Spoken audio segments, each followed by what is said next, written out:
But if there were, and he were the kind of being that has been worshipped and described by various religions around the world, monotheistic religions, then I would have many bones to pick with him. Now, right here, Stephen Fry immediately demonstrates explicitly his total and utter theological ignorance. This is a pattern that I see over and over again among atheists. Those who are most hostile towards the idea of God are at the same time often the most ignorant of what theistic traditions are even talking about when it comes to God. Fry says he doesn't believe in, and I'm quoting him here, such a being, or that kind of being that people worship.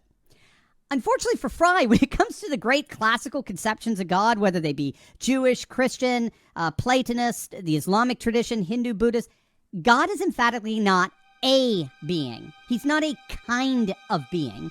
God is being itself. God's not a thing that exists like a tree or a flower, a cat or a mountain. God is the very existence in which all finite things participate.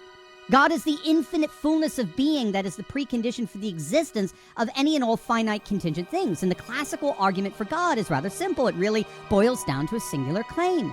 Because contingent things are by definition dependent for their existence in that they can come to be, they're sustained, and at some point they cease to be. Because contingent things are by definition dependent, it cannot be that only contingent things exist. There must be a necessary being, a being that cannot not be, that contains within itself the infinite plenitude of being that ultimately grounds every and all contingent thing, including the entire universe itself. So Stephen Fry is starting off this conversation with a straw man. He's beating up a God that no theistic tradition has ever affirmed in or believed in.